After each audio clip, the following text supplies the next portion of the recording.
नमस्कार दोस्तों।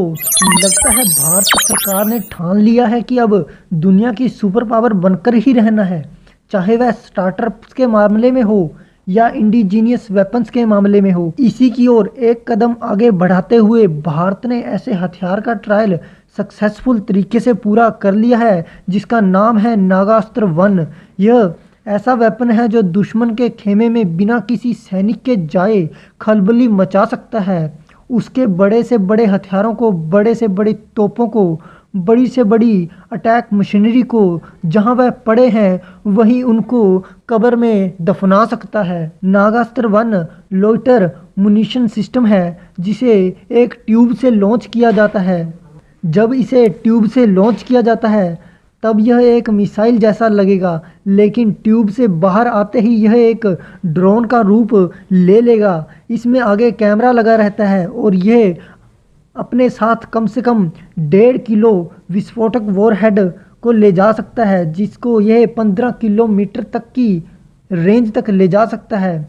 दोस्तों, इसकी एक ख़ास बात यह भी है कि इसे एक हाथ से भी लॉन्च किया जा सकता है। भारतीय सेना द्वारा किए गए परीक्षणों को पूरा कर लिया गया है। नागास्त्र 1 का काम करने का तरीका बहुत ही आसान है, क्योंकि इसमें कैमरा लगा रहता है। तो इसे जब ट्यूब से लॉन्च किया जाता है तो कैमरे के द्वारा इसको ऑपरेट करने वाला यह कन्फर्म कर लेता है कि लोकेशन पर टारगेट मौजूद है या नहीं। यह नागास्त्र 1 दुश्मन के टारगेट को देखकर उसकी पहचान कर लेता है जहां उसने अटैक करना है। यह जब तक वार नहीं करता, जब तक दुश्मन की मौजूदगी की सटीकता से जांच नहीं कर लेता, तब तक कुछ समय के लिए लक्ष्य के क्षेत्र के आसपास ही मंडराता रहता है और लक्ष्य के स्थिर होने का इंतजार करता है और समय आने पर छिपकर या छिपे हुए लक्ष्यों के खिलाफ तेजी से प्रतिक्रिया देता है। यह दुश्मन का पता लगाने पर मौका पाकर उस पर टारगेट से टकराकर यह अपने आप को नष्ट कर लेता है और साथ ही दुश्मन की उस आर्टिलरी को भी तबाह कर देता है। इस वेपन के द्वारा भारतीय सेना को कई फायदे हैं। पहला तो यह कि इसकी कॉस्ट बहुत कम है।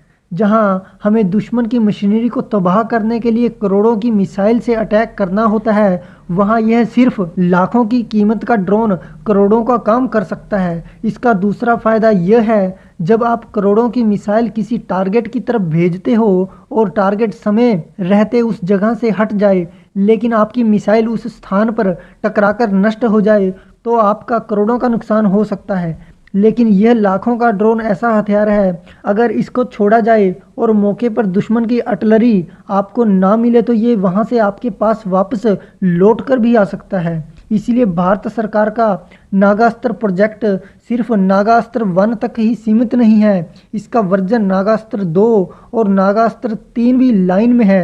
जहां नागास्त्र 1 की रेंज सिर्फ 15 किलोमीटर है, वहीं नागास्त्र 2 की रेंज 25 किलोमीटर है और वॉरहेड ले जाने की क्षमता 4 किलोग्राम है।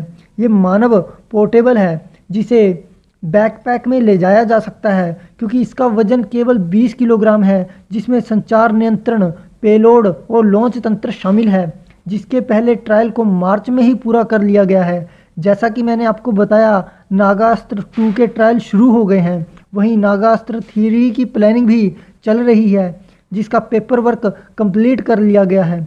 नागास्त्र 2 को लॉन्च होते ही नागास्त्र 3 के ट्रायल भी शुरू हो जाएंगे। नागास्त्र 3 5 से 10 किलोग्राम विस्फोटक वॉरहेड ले जा सकता है और इसकी रेंज 40 से 100 किलोमीटर तक होगी। वहीं नागास्त्र 3 को किसी भी 1 टन के उबड़ खाबड़ स्थान पर चल रहे लॉन्च व्हीकल से लॉन्च किया जा सकता है। मैं आपको बता दूं कि भारत आने वाले समय में सिर्फ 2 या 3 लोइटर मुनिशन तक ही सीमित नहीं रहने वाला। भारत इनकी एक पूरी फौज तैयार करने जा रहा है। इन्हें बनाने के लिए सिर्फ भारतीय सरकारी कंपनियां ही नहीं मैदान में, इसके अलावा टाटा भी मैदान में है, जो अपने इन मुनिशन सिस्टम्स को तैयार कर रही है और उनके बहुत ही रफ्तार में ट्रायल्स भी पूरे कर चुकी है। इसके अलावा भी और बहुत सारी छोटी कंपनियां और बड़ी कंपनियां इस प्रोजेक्ट में लगी हुई हैं। और दोस्तों, आपको कैसी लगी ये जानकारी कमेंट्स में ज़रूर बताना और इस चैनल को लाइक शेयर और सब्सक्राइब करना मत भूलना।